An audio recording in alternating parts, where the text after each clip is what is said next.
जय श्री राधे कृष्ण। आज हम लोग द्वितीय अध्याय के 14वें श्लोक से शुरू करेंगे। मात्र स्पर्शास्तु कौन्तेय शीतोष्ण सुख दुःखदा आगमापायिनो नित्या अस्तान्तितिक्षस्व भारत।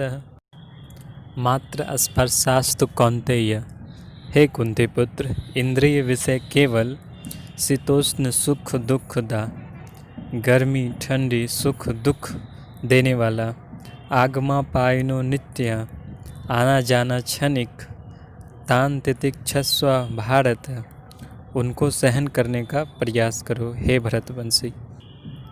अर्थात हे कुंती पुत्र, सुख तथा दुख का क्षणिक उदय तथा कालक्रम में उनका अंतर्ध्यान होना सर्दी तथा गर्मी की ऋतुओं के आने जाने के समान है।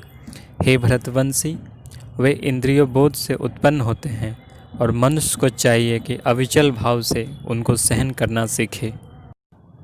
15वां श्लोक भगवान श्री कृष्ण अर्जुन से कहते हैं, यम ही न व्यथयन्ते ते पुरुषम पुरुष ऋषभः शम दुख सुखम धीरम सो अमृत तत्वाय कल्पते।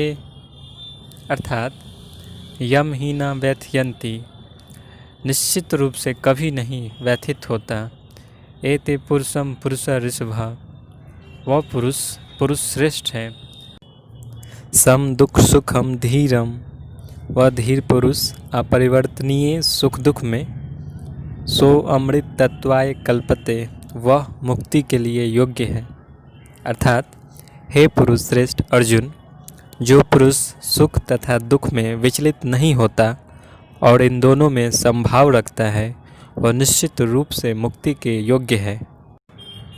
16वां श्लोक ना सतो विद्यते भावो ना भावो विद्यते सतः उभयोरपि दृष्टो अंतस्त्वं योऽस्तु तत्त्वदर्शिभिः।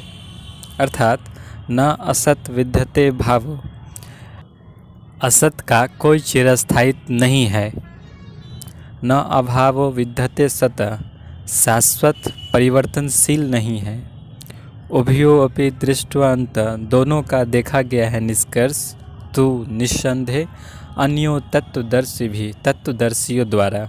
अर्थात तत्वदर्शियों ने यह निष्कर्ष निकाला है कि असत भौतिक शरीर का तो कोई चिरस्थायित्व नहीं है, किंतु सत आत्मा अपरिवर्तित रहता है।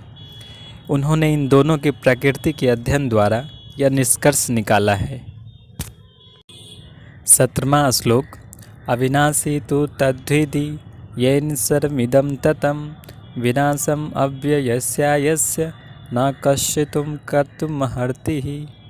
अर्थात अविनाशी तो तद्विधि, उसे तुम नाश रहित जानो, येन सर्वमिदं ततं, जो संपूर्ण शरीर में व्याप्त है, विनाश अव्ययस्यायस्य, इसे नाश करने में अर्थात अविनाशी को नाश करने में न कश्चित्तुं कर्तुमर्हति, कोई भी समर्थ नहीं।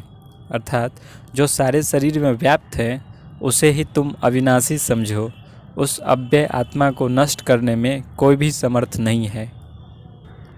18वां श्लोक अंतवंत इमे देहा नित्यशोक्ता शरीरिणा अनाशिनो अप्रमेयस्य तस्माद् युद्धस्व भारतः।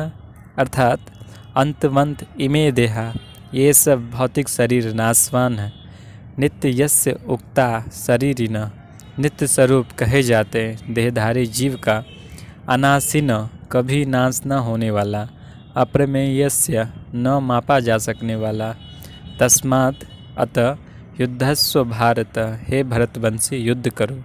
अर्थात अविनाशी अप्रमेय तथा शाश्वत जीव के भौतिक शरीर का अंत अवश्यंभावी है, अतः हे भरतवंशी युद्ध करो। आगे के श्लोक हम लोग अगले वीडियो में सुनेंगे। जय श्री राधे कृष्ण।